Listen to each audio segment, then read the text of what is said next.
بسم الله الرحمن الرحيم. الحمد لله، والحمد حقه كما يستحقه حمدا كثيرا،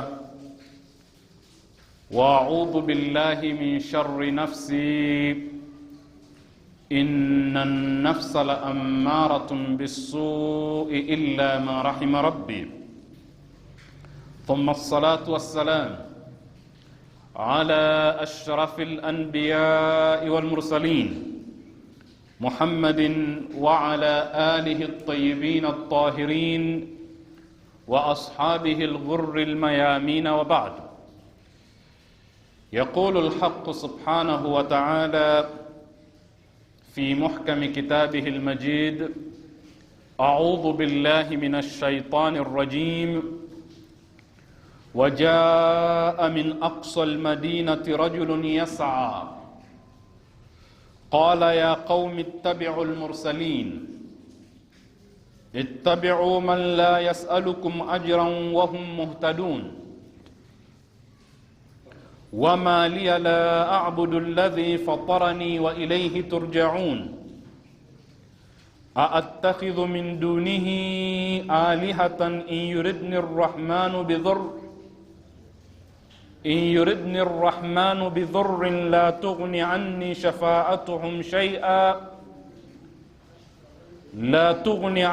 شفاعتهم شيئا ولا ينقذون، إني إذا لفي ضلال مبين، إني آمنت بربكم فاسمعون.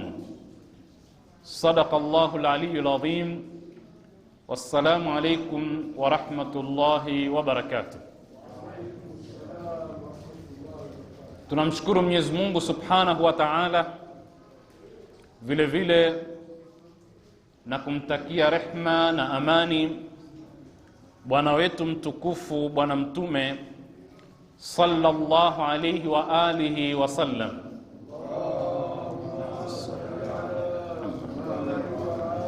Leo tumo katika aya ya 20 ya sura hii, suratu Yasin.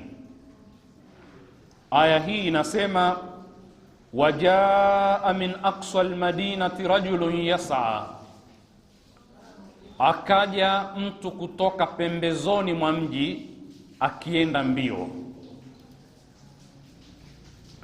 Kisha Mungu anasema qal, akasema ya qaumi, enyi watu wangu,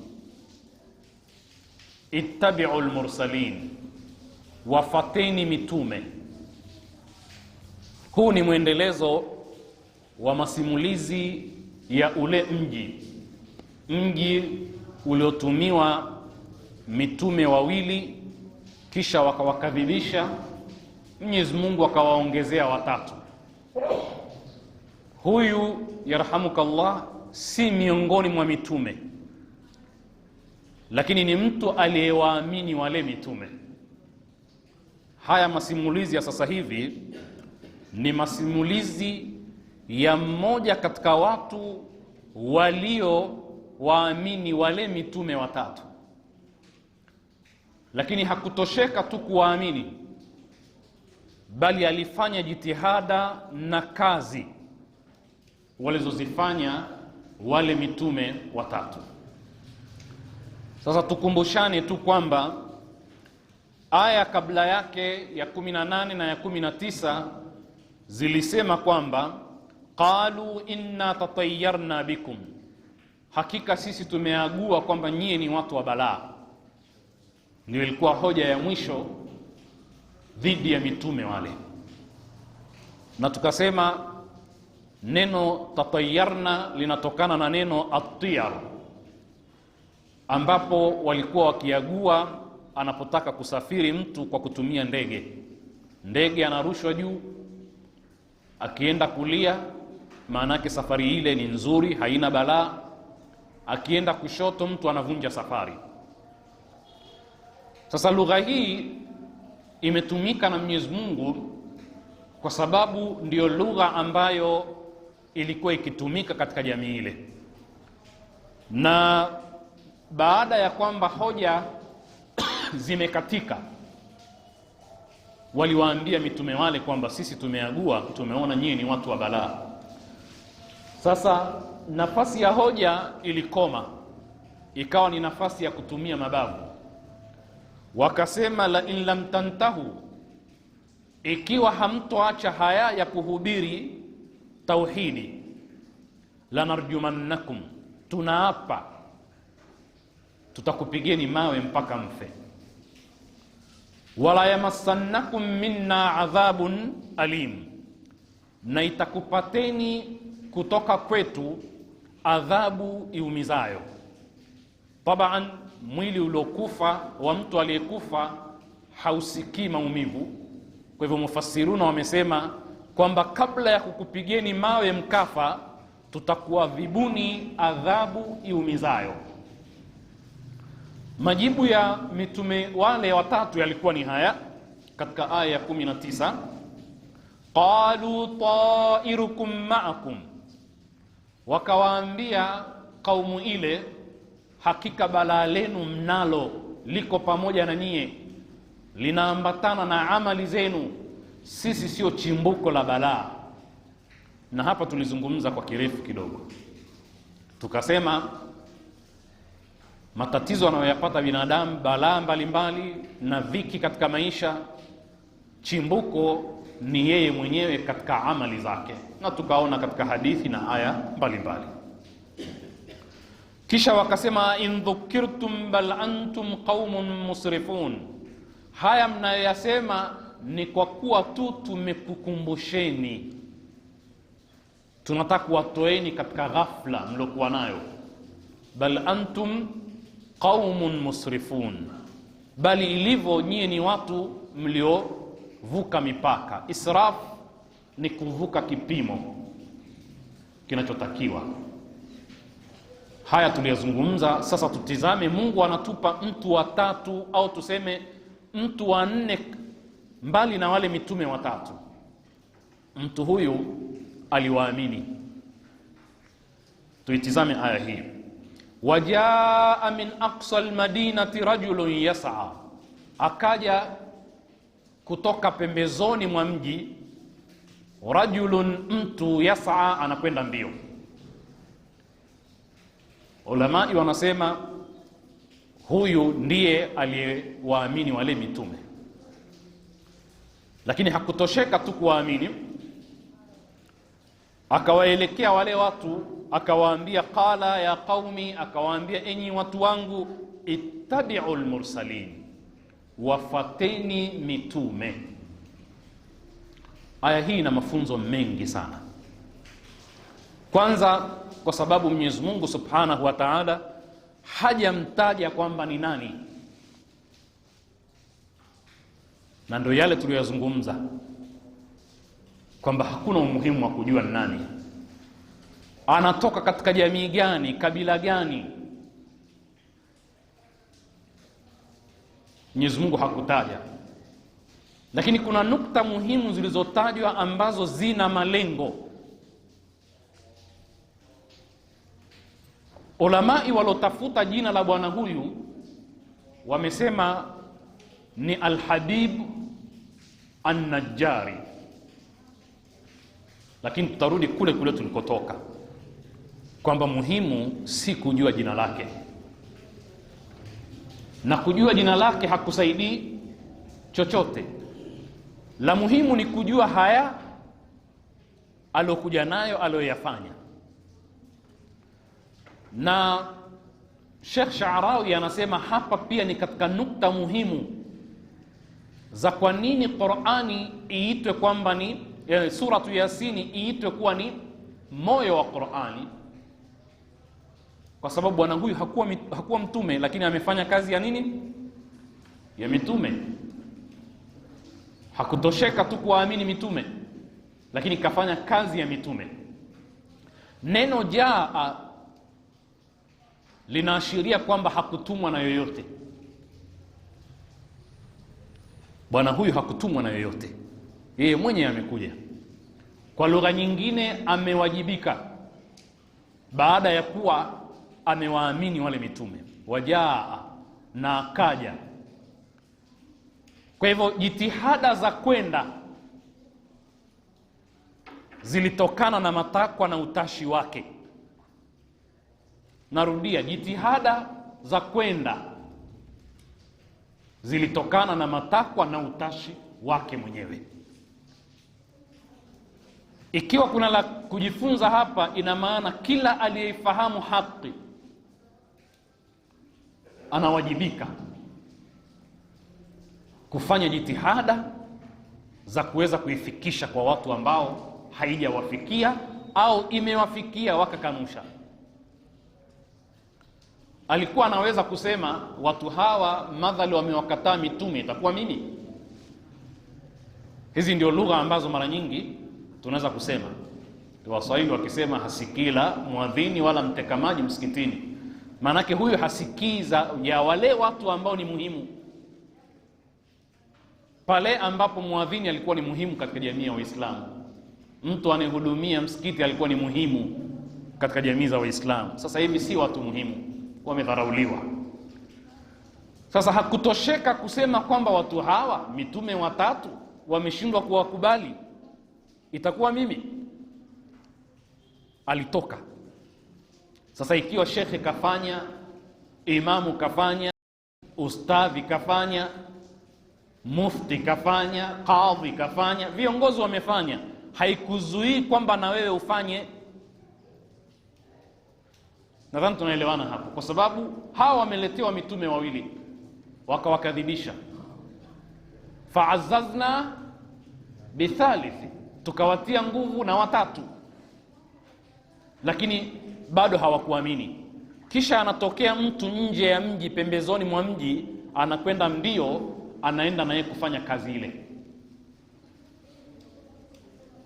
Na mitume wale wameshapewa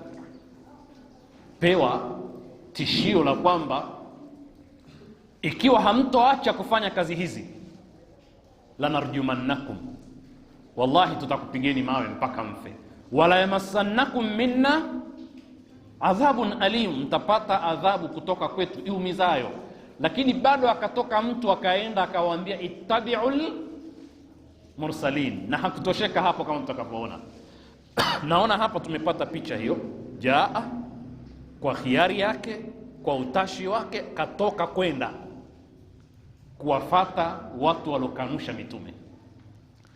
Lakini kuna jambo la muhimu hapa ambalo tunatakiwa vile vile tuweke kituo.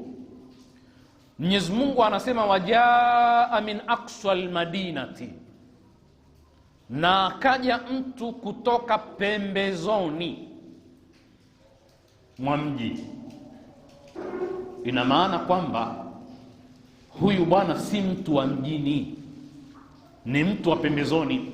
Na hapa kuna katika lugha wanasema taqdimu wa taakhir, kuna kutanguliza na kuchelewesha maneno.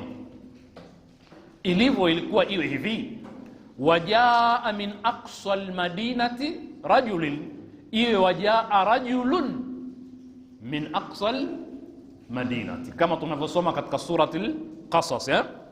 Suratul Qasas inatuambia wajaa rajulun min aqsal madinati yas'a qala ya Musa innal malaa ya'tamiruna bika liyaktuluka fakhruj.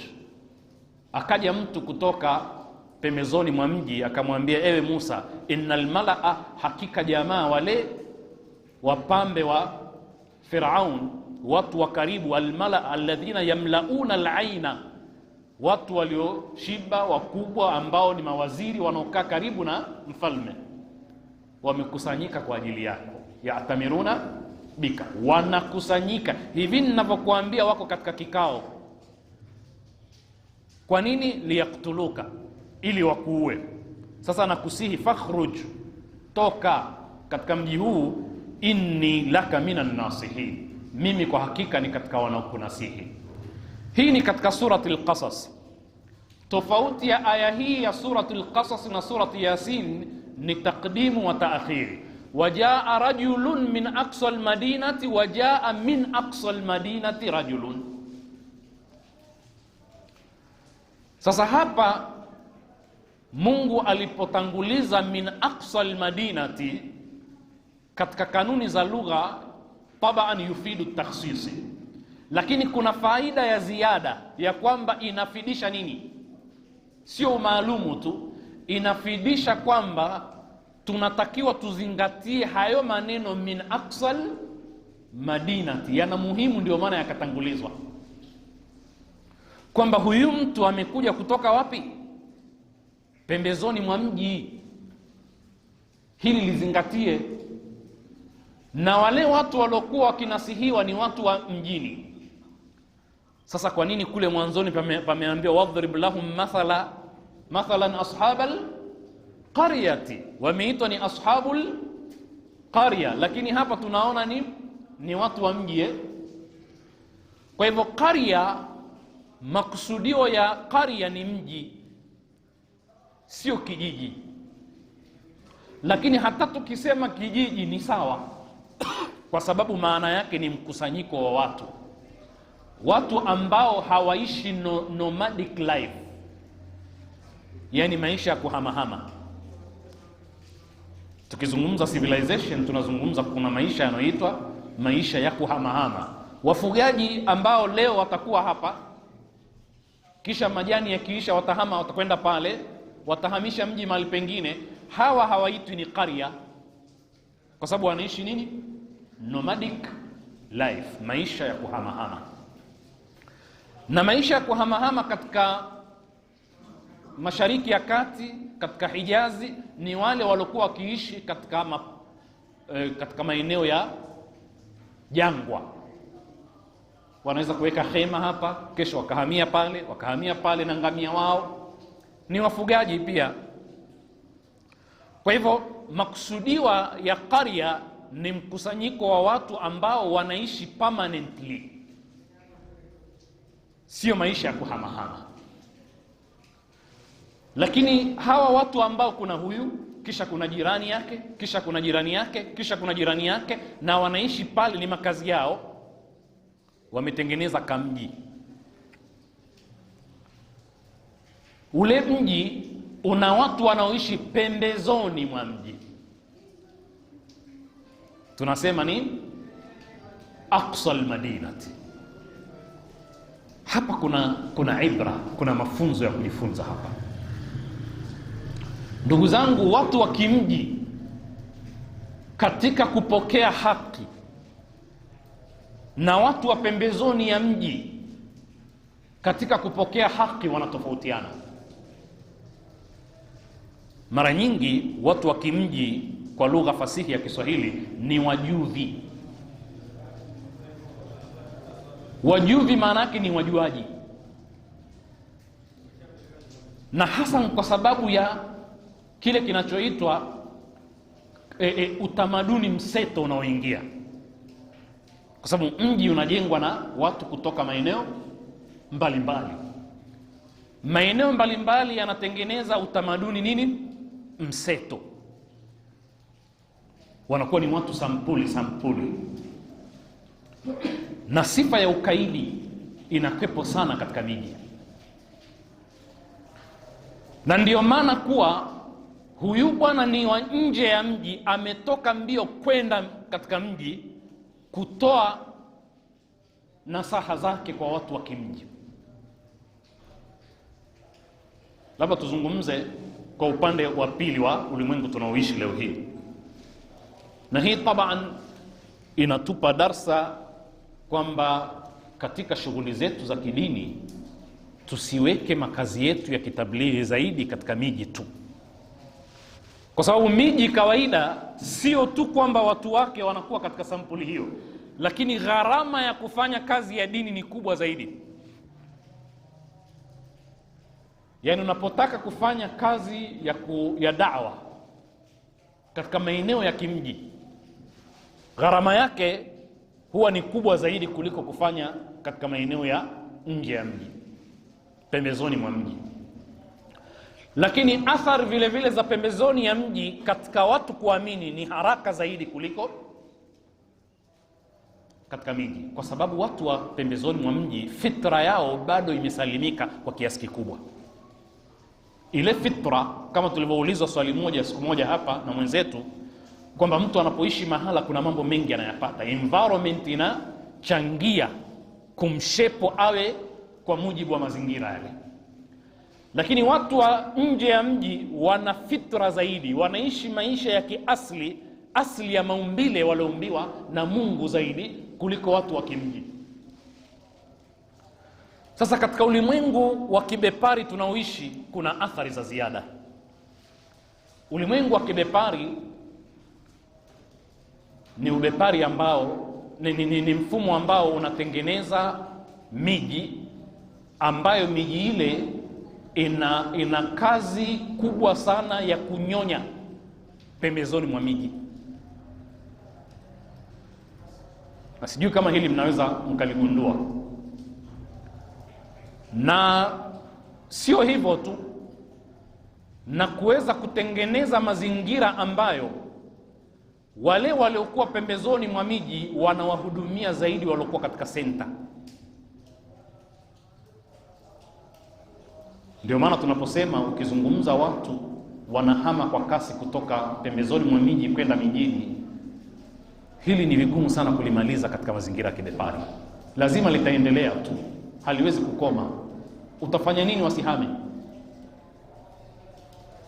Utawapelekea viwanda kule? Ukisema utawapelekea umeme, ukawapelekea maji, ukawapelekea viwanda, utakuwa umetengeneza mji tu ambao wale ambao hawana mji itabidi wakimbilie tena pale. Na hii ndio system ya uchumi wa kibepari. Na hapa nachotaka kuzungumzia si uchumi, nataka kuzungumzia kitu gani kinachokokotwa na system hii ya kiuchumi ambacho kinahusu utamaduni na maisha ya watu. Sasa kuna nadharia mbalimbali za masala ya maendeleo na uchumi. Watu wenye mrengo wa kimaksi, ambapo sisi wengi katika nchi zetu tulitizama kwamba tuna mirengo hiyo kwa sababu tunapigania ukombozi, sio? Na Marx aliibuka kama mtu anayepinga ubepari, anayepinga ubepari na unyonyaji wake. Kwa hivyo ndio utaona katika miaka hiyo ya kabla ya 60 kidogo mpaka miaka ya 60, nchi zetu viongozi wengi wanaopigania ukombozi wa Afrika walikubaliana sana na ideolojia ya kimaksi, kwa sababu ilionekana kama vile inapigania ukombozi wao. Sasa nadharia mbalimbali za kiuchumi zikaibuka. Miongoni mwa nadharia hizo ni dependence theory. Dependence theory ni nadharia inayoamini kuhusu utegemezi, kwa maana ya kwamba uchumi wa kibepari umetengenezwa katika misingi ambayo inamfanya mtu ambaye tunawaita hawa ni peripheral countries, nchi za pembezoni kina sisi, kuwa ni nchi tegemezi. Sasa hii ni globally, kimataifa, lakini katika ndani ya nchi moja uchumi ule unatengeneza mazingira yale. Labda tutoe mfano. Leo hii ukienda we Dar es Salaam pale mjini, yale maembe ambayo yamekwisha vijijini tayari unaweza ukayanunua Dar es Salaam. Yaani mkulima akishalima, akishauza, hufikia hatimaye akaenda mjini kwenda kununua mahindi, na mahindi huanza kuisha vijijini, sio mjini, kwa sababu ya ile system ya center periphery. Wanaita ni center periphery theory, kwamba kuna center ni miji. Tuna Dar es Salaam, tuna Arusha, tuna Mbeya, tuna Mwanza, hizi ni center.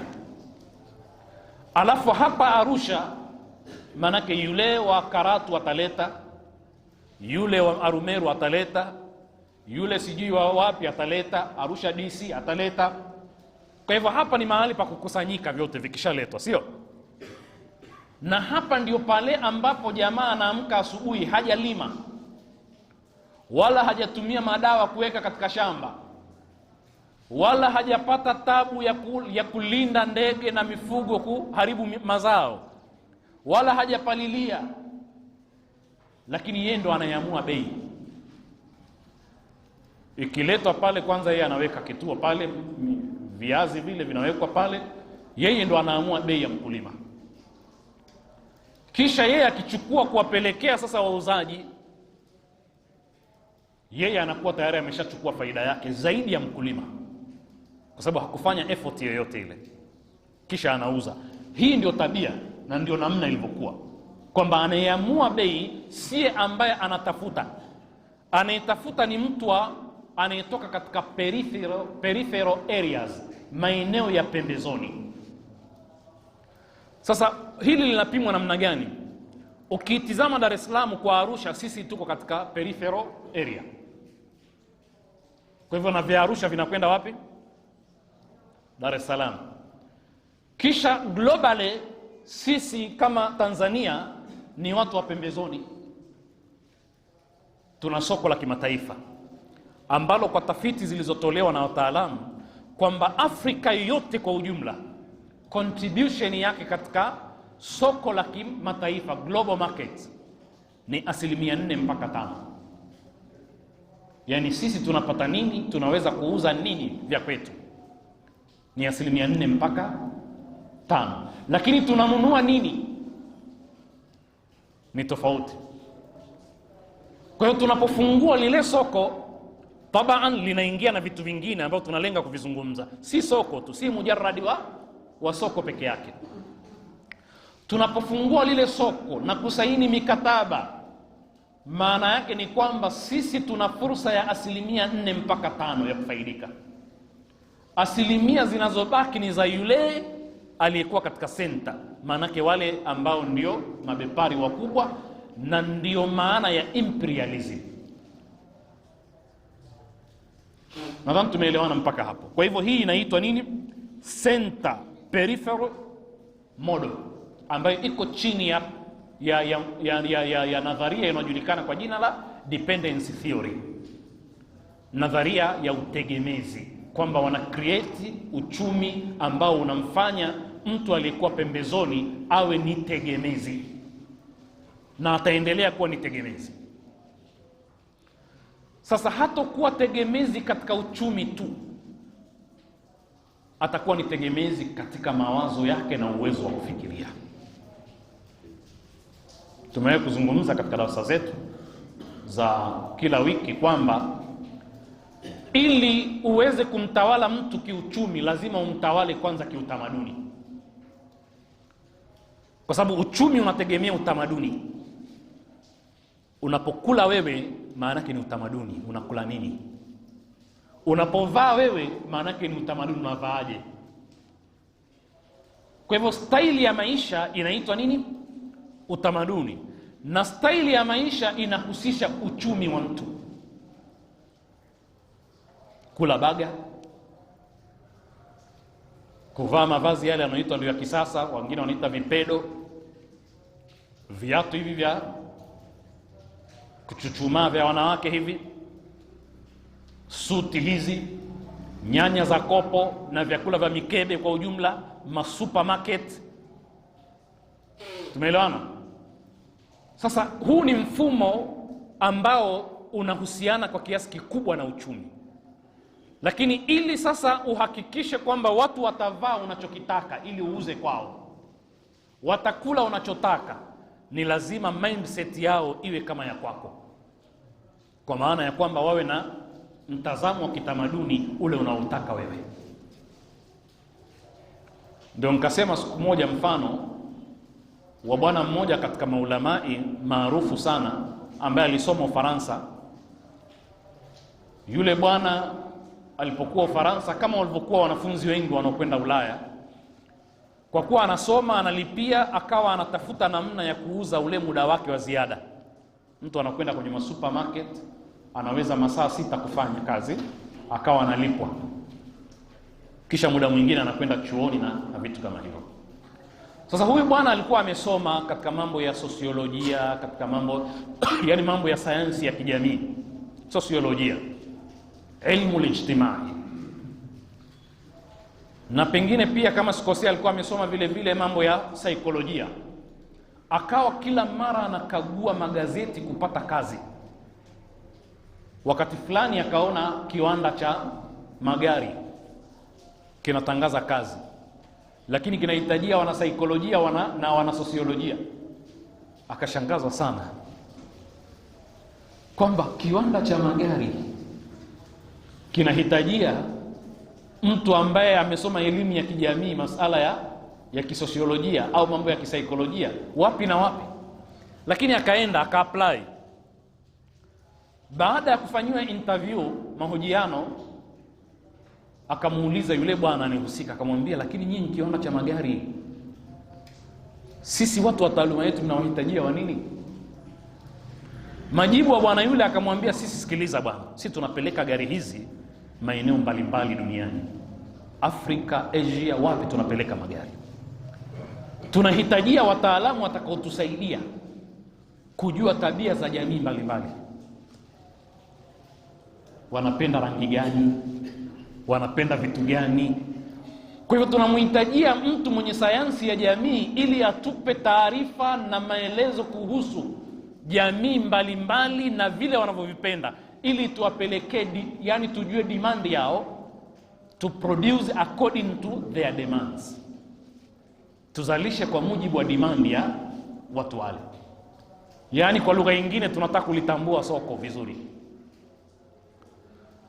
Kwa hivyo kama huna utamaduni wa kimagharibi, utavaaje nguo zao? Kama huna utamaduni wa kimagharibi, utakulaje vyakula vyao? Sasa suala la utamaduni linatangulia kwanza, na lina relation kubwa sana na uchumi. Sasa hili ni dokezo tu, lakini nenda mpaka katika lugha ambayo inabeba utamaduni. Usidhani ni jambo jepesi tu. Mtu akaenda chafya kisha akasema excuse me, hakusema alhamdulillah, hakuambia wala yarhamukallah.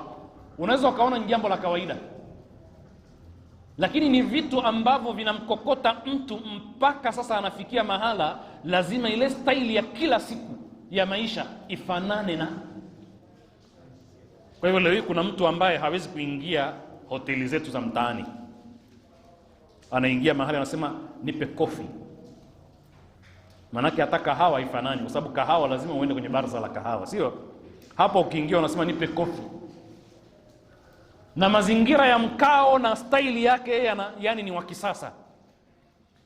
Sasa masupermarket, na mara nyingi tunasema supermarket iko jirani ya soko la kienyeji ambalo watu wanapanga nyanya chini, lakini fresh na bei nzuri, masha Allah, zinazooza mtu anatupa, na ukinunua unapewa na nyongeza. Lakini ataingia jirani yake kwenye supermarket anunue nyanya ya kopo. Wewe unadhani huyu mtu ni timamu? Ambapo mzungu ambaye ana uwezo ndiye ananunua nyanya fresh, asiyekuwa na uwezo ndo ananunua ya mkebe, kwa sababu haina afya, haina viwango vizuri. Kwa hivyo usasa kwao na uwezo ni kununua vitu fresh, vinatolewa katika baadhi ya nchi siku hiyo na ndege vinafika. Vikiingia wana uwezo ni wale watu wazito, anaweza kununua ile ndizi, anaweza kununua hivi. Ama va mikebe ni wale kina sisi. Lakini huku kwetu, kwa sababu tunataka kufanana nao, tukidhani yale ndio maisha, utanunua samaki ya mkebe. Ziko zinauzwa pale, unauliza Tanzania hakuna samaki fresh, samaki za mkebe ziko pale. Utanunua pilipili ya mkebe, na pilipili ziko hata katika majumba yetu, mtu anapanda tu inaota. Zimetiwa kemikali ili ziweze kukaa muda mrefu, na kuna expire date pale. Sasa ukishabeba utamaduni ule wa chips na baga ndio chakula cha kisasa, ina maana kwamba akija kufungua hapa kina McDonald's, wakija kufungua maeneo yao watapata wateja, kwa sababu tayari wameshaingiwa na utamaduni ule. Nadhani tunaelewana vitu kama hivyo. Kwa hivyo ndugu zangu, chips ni viazi kama wanavyosema watu, lakini vikishaitwa chips ni chakula maalum, kina mrengo maalum, kinafanana na mazingira maalum. Lakini viazi tunavyo siku zote, tunachemsha, tunaweka nazi, tunatia nyama, tunakula. lakini sasa kuna standard maalum. Sasa tuelewe kwamba uchumi ambao umepewa mtazamo huu wa center periphery, yani kwa maana ya kwamba kuna center na kuna pembezoni, na ni uchumi uliokusudiwa, haukokoti tu athari za kiuchumi, unakwenda sambamba na athari za nini, za kiutamaduni. Unachelewesha mtu kuiona haki, bali kuikubali haki. Tumeelewana mpaka hapo? Kwa sababu huyu mtu wa kimji huyu, athari za kiutandawazi kwake ni kubwa zaidi kuliko mtu ambaye yuko pembezoni. Na huyu mtu wa pembezoni ni mtu safi katika nature yake ukimkompea na huyu mtu wa mjini. Anachelewa sasa huyu kuamini. Kwa hivyo sisi mjini wajuaji wengi, sio wanaojua, wajuaji wengi. Na jana ilipokuwa miji yetu ya pwani ndio ilipata ustaarabu mapema. Ukienda Zanzibar ilikuwa ni center mpaka hivi miaka ya karibuni, mpaka miaka 20 hivi iliyopita. Watu wakitoka hapa wakienda kununua vitu vya umeme, vifaa vya umeme, wakienda kununua mavazi, wakienda kununua vifaa mbalimbali, kisha wakileta wakiisambaza katika maeneo yetu. Miji kama vile Dar es Salaam, miji kama vile Mombasa, miji ya pwani ilipata ustaarabu mapema, ikawa ni center. Center sio lazima iwe kijiografia kweli ni katikati. Center ni pale ambapo watu wote wanapalenga kwenda. Miji kama Tanga, huwezi ukapima historia ya Tanga na Arusha au na Mbeya au na huko katika maeneo ya interior. Lakini sasa kasumba iliyokuwepo ni kwamba mambo yamekwenda yanabadilika. Center zinaenda kujitengeneza nyingi mbalimbali. Na Uislamu ulipokuja ukatangulia katika maeneo haya, pia watu wa maeneo yale wakaamini kwamba pia huwezi kuwa Muislamu sawa sawa mpaka uwe mtu wa pwani. Haya, na wewe mtu wa Kilimanjaro, na wewe pia unajua Uislamu. Watu pia wanatoka waende kutafuta elimu kule. Lakini sasa hivi elimu inatafutwa bara. Mtu atakwenda Shinyanga kwenda kusoma, atakwenda kusoma Tabora, atakwenda kusoma Kigoma, kwa sababu mambo yanakwenda yakibadilika. Na kwa sababu watu wa kimji huenda wakafika, wanasema hii ni graph, huenda ikapanda ikashuka, ikapanda ikashuka, ikishagota kilichobaki nini? Hakuna kwenda juu zaidi, huwa ni kushuka. Wakishashuka ule ustaarabu unachukuliwa na watu wengine, kwa sababu mara nyingi binadamu akishafikia akajifakharisha amefika kileleni. Al-ujbu yamna'u al-izdiyad, hadithi inasema kujiona kule kuna kuzuia wewe uendelee, kwa sababu ushafika, uendelee kwenda wapi? Sasa wanakuja wengine wana take off. Kwa hiyo mwenye mji wake anakuwa ni mgeni. Aliyepokea Uislamu akawapa wengine, yeye sasa atapokea kwa wale aliowapa. Ndio mimi huwaambia jamaa zangu wa Tanga, sijui kama kuna Mdigo hapa, najua yupo, nawaambia kwamba maendeleo ya Tanga kesho ni ya Wasambaa, si ya Wadigo. Mustakbali wa Tanga sio Wadigo tena, ni Wasambaa, wale wenye kutoka wakafanya kazi. Ama yule mwenye anaokaa akasema yeye kishafika ndio mwenyewe wa kutuma na kuagiza, kishafika kileleni, yule zamu yake inakaribia kuisha. Hii ni kanuni ya kijamii. Yule anayedharauliwa anakwenda mbio kutafuta, yeye ndiye atakaye take off. Kisha na yeye akikosea akafikia mahala akawa mwinyi, itakuja zamu ya mwingine. Sasa waliopokea dini ikawa sasa hawaijali dini ni utamaduni, kuvaa hijabu ni utamaduni tu, sio kwamba anatekeleza amri ya Mungu, kwamba hata mlevi anavaa kanzu tu na kilemba kwa sababu ni vazi tayari lishakuwa mvazi, wakati huyulo mpelekea ukivaa vile anakuheshimu, anaona hii ndio dini. Sasa wewe tayari utaacha, atachukua yeye, na yeye akibweteka atakuja achukue mwingine ambaye alidhalilishwa katika jamii. Sasa hapa ndipo niliposema min aqsal madinati, kuna haja ya kujifunza. wajaa min aqsa almadina, na akaja mtu kwa utashi wake bila kutumwa. Lakini ametoka wapi? Min aqsal, pembezoni mwa mji. Yeye kaikubali na kuiona haki kabla ya watu wa kimji. Ameziona fursa, kwa lugha ya kibepari, kaziona fursa kabla ya watu wa mjini. Na sisi kawaida huwa tunatiwa na upofu na tunachelewa kuziona fursa. Ule wimbo wa kwamba sisi wazawa, sisi watu wa kimji, huwa ni ukungu tunautia katika macho yetu. Ndio maana utaona hakuna miji iliyojengwa na wenyeji. Hakuna miji iliyojengwa na wenyeji. Wenyeji wanaojenga huwa wachache, na mara nyingi wale waliotoka wakarudi huenda nje wakavaa miwani, wakirudi huona mambo ambao wale wa kimji hawayaoni, wanaendelea vile vile. Anaweza kuleta maendeleo. Sasa hili tunalisema ili tuweze kuzinduka, tuweze kuyaona mambo haya. Sasa wajaa rajulun min aqsa almadinati, ni nani? Mungu hakumtaja jina lake, lakini ametaka tuelewe kwamba bwana huyu amekuja min aqsa. Kuna dharura gani ya kutaja aqsa almadina? Si ilikuwa tu wajaa rajulun faqala ya qaumi ittabi'u almursalin, akaja mtu akawaambia watu wafuateni mitume. Lakini Mungu akasema min aqsa almadinati, kisha anawaambia sasa yeye ndio wa kuwaonesha watu wa kimji. Neno rajulun, tukitafuta masala ya tahrirul mustalahati, utaona kwamba linaweza kwenda mbali sana kulijadili. Rajulun sio dhakarun,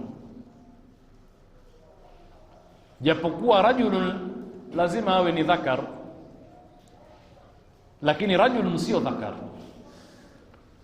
Mungu akitumia neno adhakaru, Kiswahili tutasema nani? Mwanaume.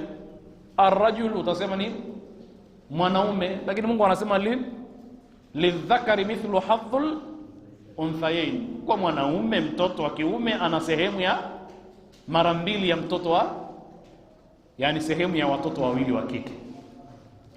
Sasa huyu hata akiwa ni mtoto mdogo kazaliwa jana, si dhakari huyo, lakini anaitwa rajul, haitwi rajul. Kuna wakati neno rajul lina maana ya mwanaume tu, mwanaume yote, lakini kuna matumizi ya Qur'ani ya neno rajulun min arrujula. Kwa lugha ya Kiswahili tunasema rijali, mtu rijali. Na urijali unapimwa katika ushujaa wa mambo kama haya, ya kwamba mitume wamekataliwa na watu, na hawakukataliwa tu, bali wameambiwa kwamba kama hamtoacha kazi yenu hii, lanarjumannakum, tutakupigeni mawe mpaka mfe, wala yamassannakum minna adhabun alim, na mtapatwa kutoka kwetu na adhabu yumizayo. Lakini bado mtu akajitokeza, anataka kufanya kazi ile. Huyu ndio rajulun, huyu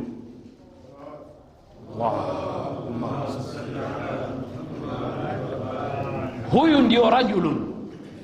Kwa lugha nyingine kuna sifa ya urijali. Kuna sifa ya nini? Ya urijali ndani yake. La pengine urijali katika jamii yetu unapimwa kwa vigezo vingine. Huyu bwana rijali, huyu bwana, huyu si riziki, huyu bwana si riziki. Lakini Mungu anatufunza urijali ni nini. Kwa hivyo hata yule bwana ambaye aliishi katika jamii ya Firaun, lakini yaktumu imana, anaficha imani yake, anaishi katika takia, lakini ni mu'min, akatoka wajaa min aqsa almadina, la wajaa rajulun min aqsa almadinati yas'a. Kisha akamwambia Musa, qala ya Musa innal malaa ya'tamiruna bika liyaktuluka fakhruj inni laka minan an-nasihin. Alikuwa shujaa huyu jamaa, katoka katika nyumba ya Firaun, kaenda mbio mpaka kamfata Musa, akamwambia hakika watu hivi ninavyozungumza ya atamiruna bika fi'lu mudhari, hivi ninavyozungumza nimeacha kikao huko. Jamaa wanapokalia kikao, kwa nini? Liyaqtuluka, ili wakuue. Sasa mimi nakusihi toka. Huyu kaokoa nabii, hakuokoa nabii?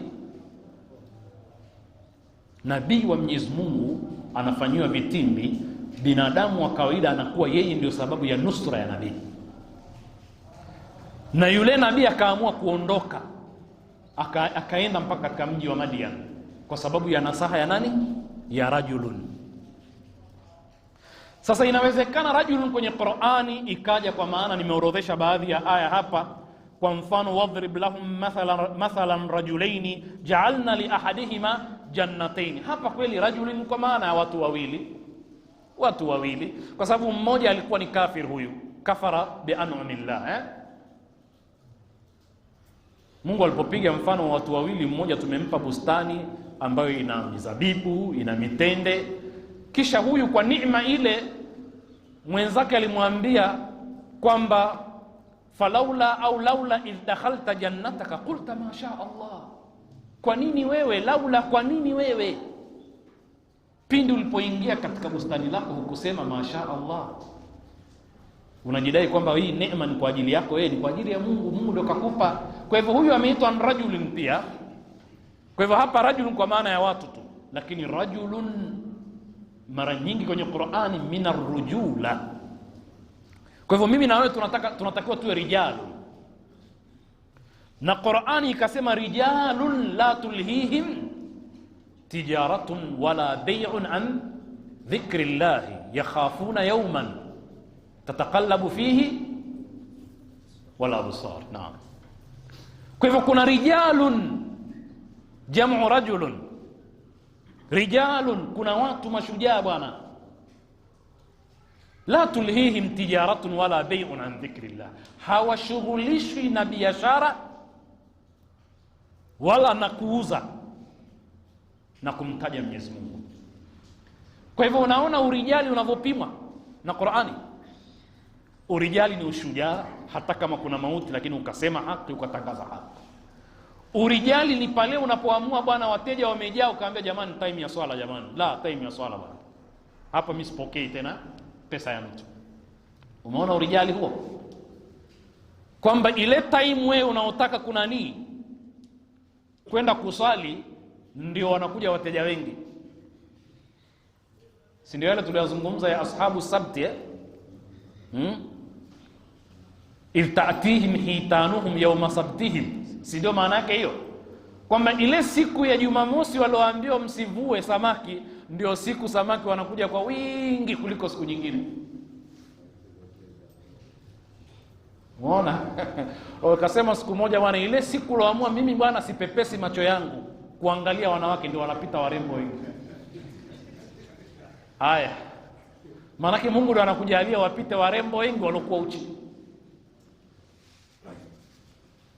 Sasa hao mabwana ambao ndio rijali, na Mungu atujalie katika wao, ni wale ambao pale ambapo biashara inastawi ndio pamechangamka, lakini muda wa swala umefika. La tulhihim tijaratun wala bay'un an dhikrillah, hawashughulishwi na biashara wala kuuza na kumtaja Mungu. Wakati wa kumtaja Mungu ni wakati wa kumtaja Mungu, wa biashara, kwa sababu wanaogopa siku ambayo siku hiyo ni siku ya mtihani, siku ya kiyama. Kwa maana yu'minuna bilghaib, wanaamini siku ya kiyama. Hii ni aya inayotupa maana ya rajulun pia katika Qur'an. Kisha Mwenyezi Mungu anasema minal mu'minina rijalun, sifa zao nini? Sadaqu ma ahadu Allah alayhi, faminhum man qada nahbahu wa minhum man yantadhir wama badalu tabdila. Minal mu'minina, sio kullu almu'minin, yani daraja ya juu hii, sio kullu almu'minin. Minal mu'minina rijalun, sadaqu ni fi'lu ambayo ina fa'il ambayo ni na'tu ya rijalu. yani min almu'minina rijalun sadiqun. Naam, lakini wamemsadikisha Mwenyezi Mungu yale ambayo ahadu Allah alayhi. Binadamu ana ahdi baina yeye na Mungu, sawa sawa ni ahdi ya alamu dharri, alami ruhi, au ni ahdi nyingine yoyote ile. Ahdi yako na Mungu ni ipi?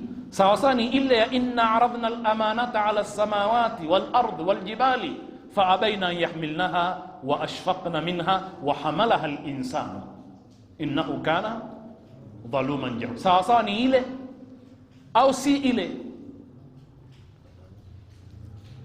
Kwa hivyo dhaluman jahula ni yule aliyepokea amana kisha asitekeleze, lakini inawezekana ukawa sio dhaluman wala sio jahula. Inawezekana mistaqu ya dhaluman jahula ni yule aliyepokea amana kisha asitunze. Sasa huu ndio urijali katika Qur'an, na ndio wajaa rajulun, tumuelewe kwamba ni rajulun kwa sababu sifa zake tutaziona mbele kwamba kwa nini alikuwa rajulun huyo. Wajaa rajulun, wajaa min aqsa almadinati rajulun yas'a qala ya qaumi ittabi'u almursalin. Leo tutakomea katika aya hii.